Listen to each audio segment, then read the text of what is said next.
Hello friends, welcome back to my channel School of Science. मेरा नाम नितिन लूथरा है। मैं क्लासेस 9 10th के लिए साइंस लेता हूँ, 11 12th जेई नीट के बच्चों के लिए केमिस्ट्री लेता हूँ। मैं पिछले 21 सालों से एजुकेशन इंडस्ट्री के अंदर हूँ और मैंने बहुत सारे बच्चों को पढ़ाया है। मैंने बहुत सारे दिल्ली के टॉप स्कूल्स के अंदर बहुत सारे वैल्यू एडेड सेशंस भी कंडक्ट किए हैं। छोटी क्लासेस के लिए 9 10th, बड़ी क्लासेस के लिए 11 12th, जैसे time management, expectation management, career counselling, stream selection, crack the board session, how to attempt question paper वगैरह वगैरह। ये सारे वैल्यू एडेड सेशंस मैं आप लोगों के लिए भी ज़रूर अपलोड करूँगा, बट जब सही समय आएगा तब। फिलहाल हमारे लिए जो ज़्यादा ज़रूरी है वो है आपका कोर्स कवर करना। इसलिए हम आज शुरू कर रहे हैं क्लास 10th का एक चैप्टर, क्लासिफिकेशन ऑफ एलिमेंट का लास्ट टॉपिक। जो लास्ट ट्रेंड हमारे पास आता है वो है इलेक्ट्रोनेगेटिविटी। इससे पहले के ट्रेंड्स हम सारे आपके लिए अपलोड कर चुके हैं। आप मेरे प्रीवियस लेक्चर्स में उनको देख सकते हैं, समझ सकते हैं। लेकिन अगर आपको इन लेक्चर्स को या आज के लेक्चर को समझना है तो आपको इसके पहले के लेक्चर ज़रूर देखने पड़ेंगे, क्योंकि एटॉमिक साइज कैसे वेरी करता है पीरियड में, ग्रुप में, आपको पता होना चाहिए। और न्यूक्लियर चार्ज या फोर्स ऑफ अट्रैक्शन या इफेक्टिव न्यूक्लियर चार्ज भी कैसे वेरी करता है वो आपको पता होना चाहिए। ऑल्सो अगर आप ध्यान से देखें मेरे इन लेक्चर्स के अंदर, तो मैंने basic half of the board जो है वो बिल्कुल सेम रखा है मेरे प्रीवियस लेक्चर के अंदर, ताकि आप उन चीज़ों का यूज़ कर सकें। जैसे हमने बहुत पहले के लेक्चर में पढ़ा था कि इफेक्टिव न्यूक्लियर चार्ज अगर बढ़ेगा तो एटम का साइज छोटा होगा, और अगर किसी रीज़न की वजह से इफेक्टिव न्यूक्लियर चार्ज या फोर्स ऑफ अट्रैक्शन कम होगा तो एटम का साइज जो है वो क्या कर जाता है, इंक्रीज कर जाता है। हमने ये भी पढ़ा था कि पीरियड के अंदर जब हम लेफ्ट टू राइट जाते हैं तो साइज छोटा होता है।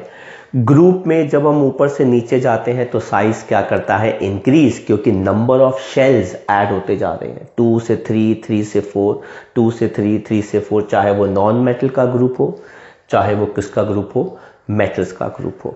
तो अगर ग्रुप में साइज बढ़ रहा है तो पीरियड में साइज क्या करता है, डिक्रीज होता है। इसके रीजंस भी हमने पढ़े थे, मैंने आपको बताए थे, प्रीवियस लेक्चर्स में अपलोड करे हैं। तो चलिए बात करते हैं हम आज हमारे लास्ट ट्रेंड की, जिस प्रॉपर्टी का नाम है इलेक्ट्रोनेगेटिविटी।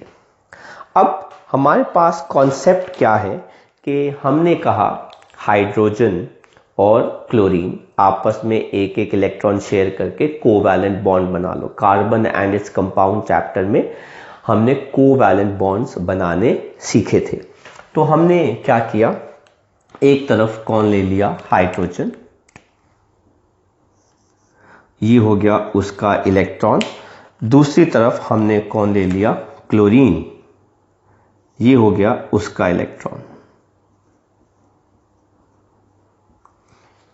तो क्लोरीन और हाइड्रोजन अपना एक एक इलेक्ट्रॉन क्या कर रहे हैं, इक्वल नंबर ऑफ इलेक्ट्रॉन्स जो है वो क्या कर रहे हैं, शेयर कर रहे हैं। तो कितनी अच्छी बात है कि आप देखिए ये दोनों इलेक्ट्रॉन जो है वो इनके बीच में इक्वल अमाउंट से क्या हो रहे हैं, शेयर हो रहे हैं, और बॉन्ड बन चुका है। अब जब बॉन्ड बनता है तो हमने ये देखा है कि दोनों एटम्स में से जो ज्यादा नॉन मेटालिक होता है, जिसका इलेक्ट्रोनेगेटिव नेचर ज्यादा होता है, या जिस नॉन मेटल की केमिकल रिएक्टिविटी ज्यादा होती है, वो क्या करता है, उस बॉन्डेड इलेक्ट्रॉन को अपनी तरफ धीरे धीरे धीरे धीरे धीरे धीरे थोड़ा सा खींचना शुरू कर देता है। तो ये जो दो इलेक्ट्रॉन्स आप देख रहे हैं, जो हमारे कॉन्सेप्ट के हिसाब से तो बराबर शेयर होने चाहिए। जब भी हम शेयरिंग की बात करते हैं तो शेयरिंग हमेशा इक्वल होनी चाहिए। जितना आप शेयर करोगे उतना मैं शेयर करूंगा, दिस इज इक्वल। हमने यही देखा कि यहां पे भी शेयरिंग हो रही है, लेकिन क्लोरीन के ज्यादा नॉन मेटालिक होने की वजह से या उसकी केमिकल रिएक्टिविटी ज्यादा होने की वजह से वो बॉन्डेड इलेक्ट्रॉन्स को अपनी तरफ थोड़ा सा खींचना शुरू करता है, जिसकी वजह से ये इलेक्ट्रॉन जो है, ये जो बॉन्डेड इलेक्ट्रॉन्स हैं वो थोड़े से क्लोरीन के पास आ जाते हैं। इस खींचने की टेंडेंसी को, किनको, बॉन्डेड इलेक्ट्रॉन्स को खींचने की टेंडेंसी को हम क्या कहते हैं? इलेक्ट्रोनेगेटिविटी। तो इलेक्ट्रोनेगेटिविटी क्या होता है, मैं इसकी डेफिनेशन लिख रहा हूं। It is the tendency of a non-metal atom to pull bonded electron pair or shared electron pair towards itself। तो ये एक नॉन मेटल की टेंडेंसी होती है, ये मेटल्स ऐसा कम करते हैं। नॉन मेटल्स की टेंडेंसी होती है, हर नॉन मेटल की टेंडेंसी होती है कि अगर उसका सामने वाला जो है वो कम नेचर में नॉन मेटालिक है तो वो उसके इलेक्ट्रॉन्स को अपनी तरफ खींचेगा। लेकिन ये इलेक्ट्रॉन्स कौन से होंगे? बॉन्डेड इलेक्ट्रॉन्स होंगे। इस चीज का ध्यान रखना, बॉन्डेड इलेक्ट्रॉन पेयर को खींचेगा, शेयर्ड इलेक्ट्रॉन पेयर को खींचेगा, फ्री इलेक्ट्रॉन को नहीं खींचेगा। अब सर ये फ्री इलेक्ट्रॉन वाला कॉन्सेप्ट क्या है, जरा हमें बताएंगे? अब जरा ध्यान से देखिए बेटा, ये एक क्लोरीन है जिसके पास उसके 7 इलेक्ट्रॉन्स हैं। आप देख सकते हैं 1 2 3 4 5 6 7। एक स्पीशीज अपना इलेक्ट्रॉन छोड़ के चली गई और ये इलेक्ट्रॉन जो था वो इधर उधर हवा में घूम रहा था, तो ये वाले क्लोरीन ने उस इलेक्ट्रॉन को अपनी तरफ खींच लिया। और जब उसने उसको अपनी तरफ खींचा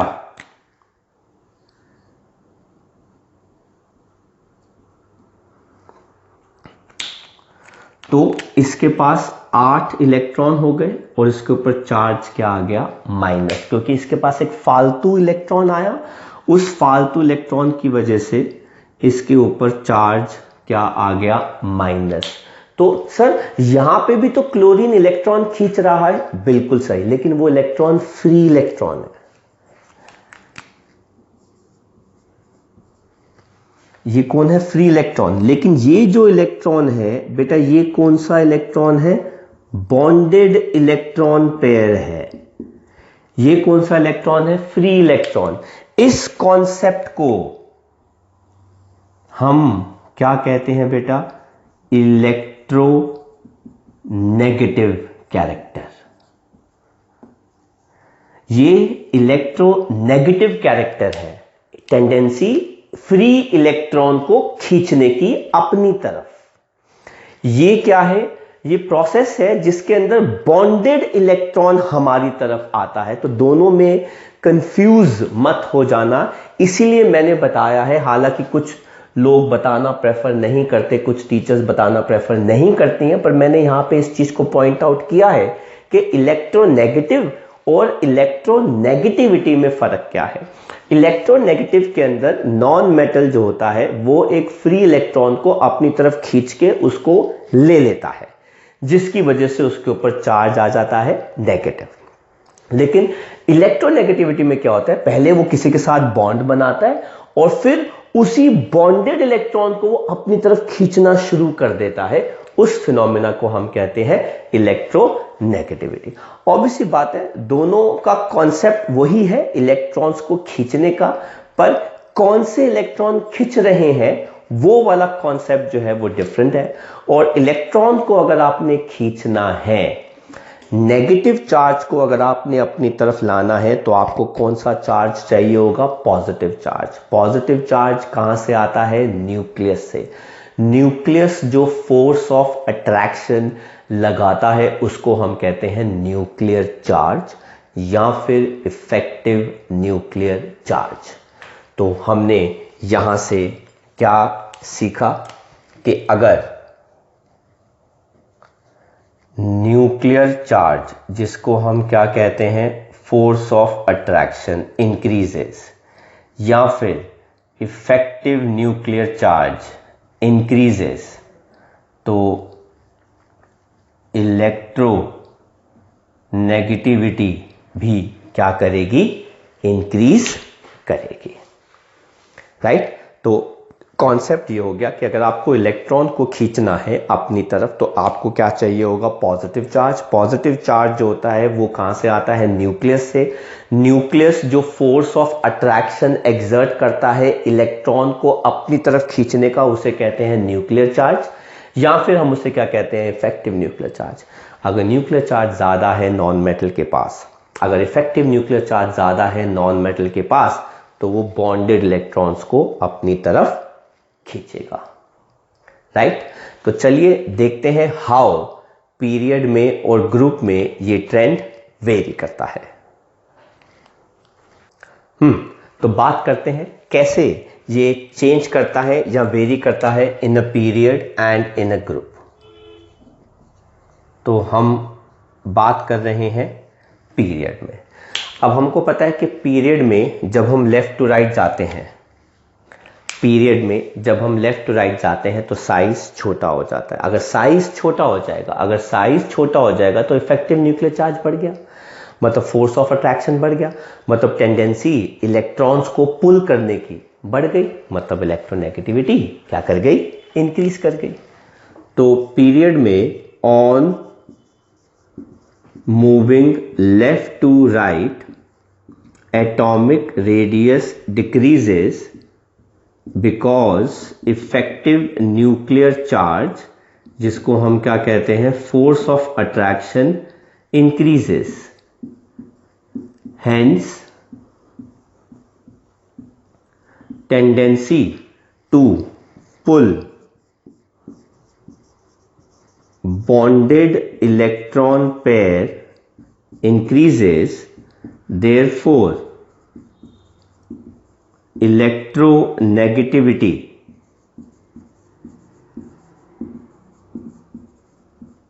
increases। तो अगर left to right electronegativity increase कर रही है तो नॉन मेटल्स के कंपैरेटिवली अगर हम देखें तो किसकी इलेक्ट्रोनेगेटिविटी ज़्यादा होगी, सिलिकॉन की सबसे कम, उससे ज़्यादा फॉस्फोरस, उससे ज़्यादा सल्फर, उससे ज़्यादा कौन आ गया, क्लोरीन आ गया। और अब हम बात करेंगे ग्रुप के अंदर। ग्रुप में भी नॉन मेटल लेंगे। नॉन मेटल जो होते हैं डाउन द ग्रुप, उनका साइज क्या करता है, इंक्रीज। तो इसके एग्जैक्टली क्या हो जाएगा, ऑपोजिट हो जाएगा।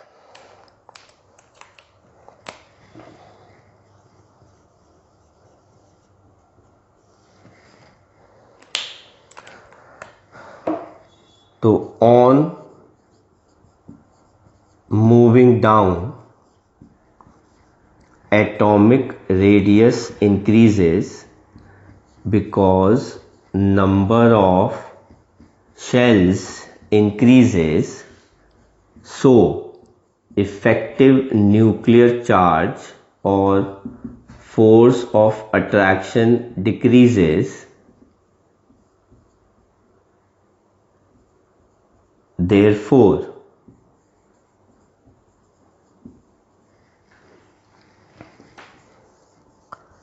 tendency to pull bonded or shared electron pair increases, hence electronegativity increases।